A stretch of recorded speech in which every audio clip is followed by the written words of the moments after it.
하나님이 주신 말씀 우리 함께 보도록 하겠습니다. 오늘 말씀은 마태복음 5장 1절에서 12절의 말씀입니다. 마태복음 5장 1절에서 12절의 말씀입니다. 우리 1절과 12절의 말씀, 1절부터 12절의 말씀을 우리 한 목소리로 함께 읽어보도록 하겠습니다.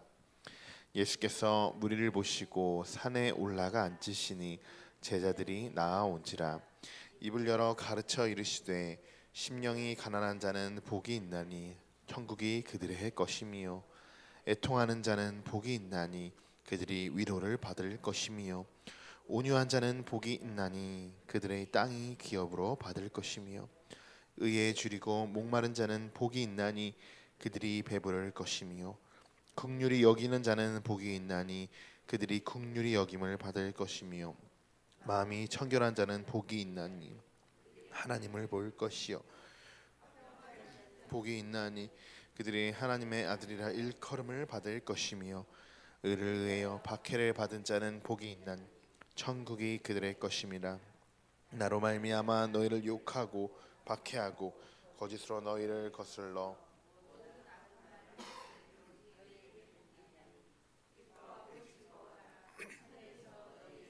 큼이라.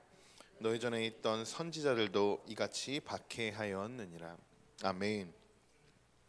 마태복음 5장에서 이 7장의 말씀은 산상수훈이라고 불리는 말씀입니다. 산상설교라고도 불리는 이 말씀은 예수님의 선교 활동 초기에 갈릴리 지역에 있는 작은 산 위에서 제자들과 회중들에게 전해진 설교의 내용입니다. 산상수훈 안에는 오늘 본문 내용인 팔복, 그리고 사회적 의무, 자선 행위, 기도 방법, 금식, 이웃 사랑 등에 관한 그 예수님의 가르치는 내용이 기록되어 있습니다. 그리고 윤리적 행위에 대한 하나님의 가르침을 아주 집약적으로 잘 드러내고 있는 부분입니다. 그 첫 번째로 오늘은 복 있는 사람이라는 주제를 가지고 예수님께서 말씀을 하시는 것이죠. 팔복, 우리가 잘 알고 있는 내용들이죠. 3절부터 10절까지의 내용인데요. 8가지의 복이 어떤 것이 있는지 우리 함께 살펴볼까요? 첫 번째는 어떤 복이었죠? 심령이 가난한 자는 복이 있나니. 두 번째는요, 애통하는 자는 복이 있나니. 온유한 자는 복이 있나니. 의에 줄이고 목마른 자는 복이 있나니. 긍휼히 여기는 자는 복이 있나니. 마음이 청결한 자는 복이 있나니. 화평하게 하는 자는 복이 있나니. 의를 의하여 박해를 받은 자는 복이 있나니. 아멘. 이렇게 8가지의 축복이 있습니다.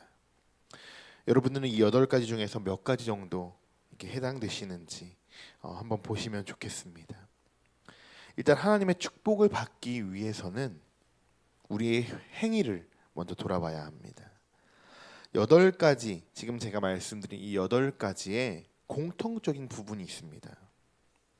뭐뭐 하는 자는 이렇게 계속적으로 조건이 뒤에 붙습니다. 말로만 하나님을 믿는 신앙으로는 사실 천국의 근처에도 갈 수 없죠. 여러분들은 정말 오늘 말씀처럼 살아가고 계신가요? 예수님은 제자들과 많은 무리들에게 이렇게 8가지의 조건을 제시하고 그것을 지켜 행했을 때 어떤 복을 받을지에 대해서 정확히 말씀하고 계십니다. 여러분도 잘 아시겠지만 팔복이라는 것은 세상이 추구하는 행복과 가치와는 전혀 반대되는 성향을 가지고 있습니다.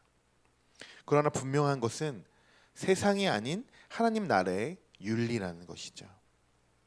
하나님 나라의 윤리는 세상의 윤리와 부딪히기 때문에 오히려 더 악영향을 미치는 것이고, 하나님의 윤리대로 살아가는 사람들보다 세상의 윤리를 따르는 자들이 더 많기 때문에 결국엔 우리는 세상의 윤리 안에 갇혀버리게 되는 것입니다. 세상의 윤리대로 살아가지 않고 세상이 정한 법을 지키지 않으면 어떻게 될까요? 그 사람의 인생은 어두운 인생이 시작될 것입니다. 우리는 눈에 보이는 상황들에 대해서는 쉽게 믿고 법에 대해서도 잘 지키려고 노력합니다. 그런데 왜 세상의 윤리보다 더 중요한, 더 가치가 있는 하나님의 윤리는 지켜지지 못할까요? 세상의 행복만을 추구했던 우리들에게 오늘 예수님께서는 처음으로 산에 오르시고 제자들과 회중들에게 제일 먼저 입을 열어 가르치시는 내용이 바로 오늘의 내용이라는 것입니다. 그동안 세상에 물들어 있는 많은 사람들에게 예수님은 천국에 대해서 말씀해 주시고 싶었던 것이고, 지금까지 세상에 윤리적으로 살아왔던 그 모습, 그 많은 사람들에게 이제는 변화되어서 하나님의 진정한 축복을 받기를 원한다, 이렇게 많은 제자들과 회중들에게 말씀하고 계시는 것입니다. 성도 여러분, 여러분의 지금 모습을 한번 되돌아 보세요. 심령이 가난하십니까? 심령이 가난하다는 것은 또 무슨 뜻일까요? 이것은 자기 자신을 내세우지 않고 전적으로 하나님이 나의 주인이라고 고백하며 하나님의 뜻만을 구하는, 그렇게 살아가는 사람들을 이야기하는 것입니다. 여러분의 모습과 한번 비추어 보세요. 지금 애통하고 있으십니까? 온유한 마음을 품고 계십니까? 의에 줄이고 목이 마르십니까? 상대방을 긍휼히 여기는 마음이 있으십니까? 마음은 청결하신가요? 화평하며 의를 위해서는 박해를 받을 준비가 되셨나요? 이 모든 것은 온전히 하나님만을 향한 우리의 믿음의 행위가 되어야 합니다. 아직 준비가 안 되셔도 괜찮습니다.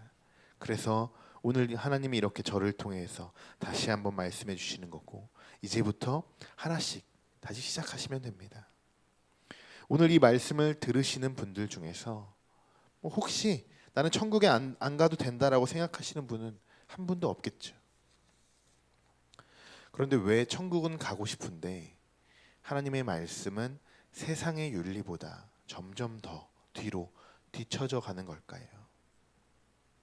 안타깝게도 내 안에 역사하고 계신 성령님을 우리는 확증하지 못하기 때문에 이런 일들이 발생하는 것입니다. 더 자세히 말씀드리면 우리는 어떻게 해야 하는지는 알고 있습니다.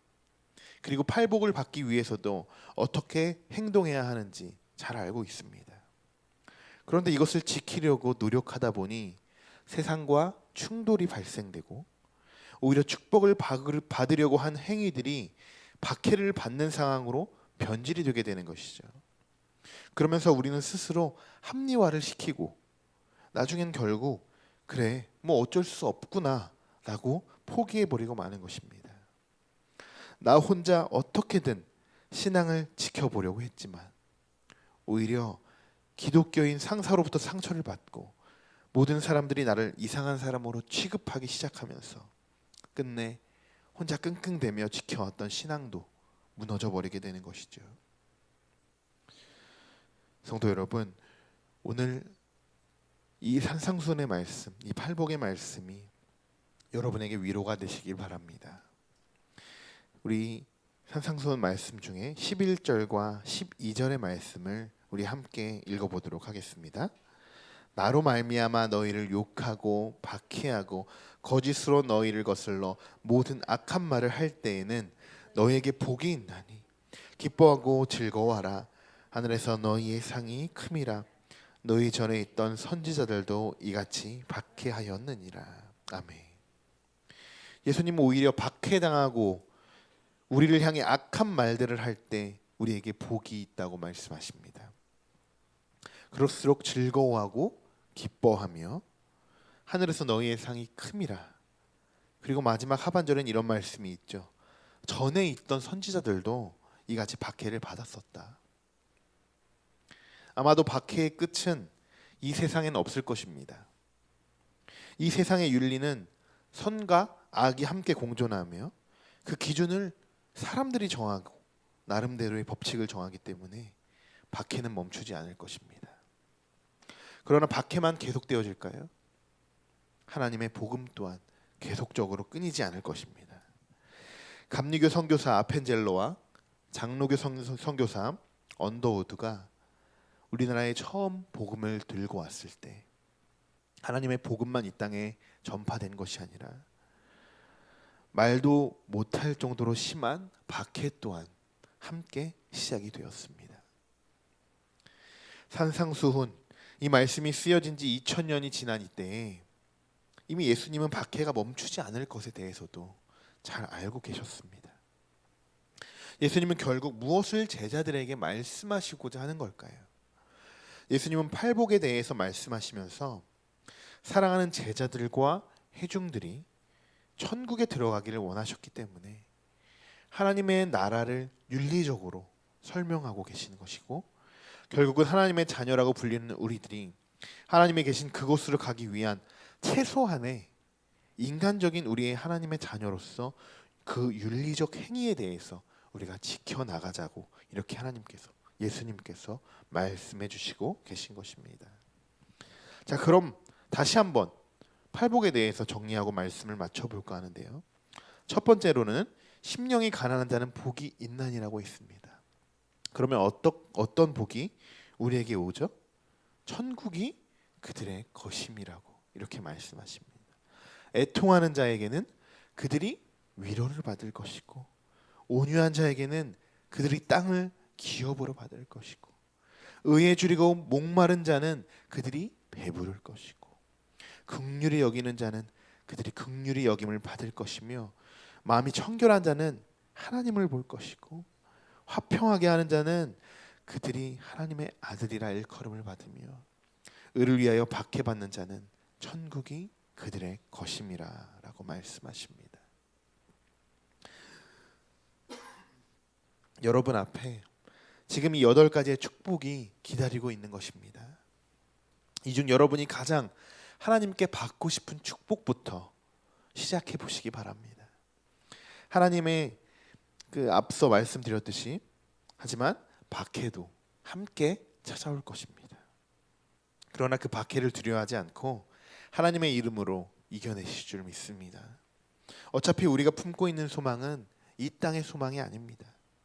하나님을 나의 구주로 고백하고 또 천국을 소망으로 품으신 모든 성도 여러분에게 오늘 이 순간에도 하나님의 성령이 여러분의 마음에 임하여 주실 줄 믿습니다. 기도하겠습니다. 그가 사모하는 영혼에게 만족을 주시며 줄인 영혼에게 좋은 것으로 채워 주심이로다. 아멘. 언제나 우리와 함께 하시는 하나님 아버지 감사합니다.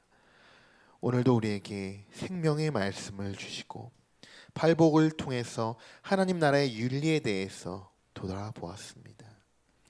세상에서는 이해할 수 없는 하나님의 나라가 우리들의 마음속에는 소망으로 느껴지게 하시고 우리 안에 축복을 허락하여 주실 줄 믿습니다.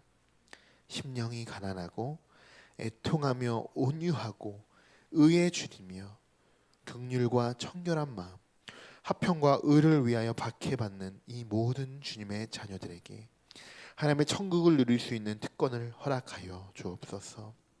박해를 받는지라도 하나님의 보호하심을 받게 하시고 위로를 받게 하셔서 세상의 윤리를 뛰어넘는 하나님의 자녀로 세상을 승리할 수 있는 주의 자녀가 될 수 있게 인도하여 주옵소서. 예수 그리스도의 이름으로 기도드립니다. 아멘.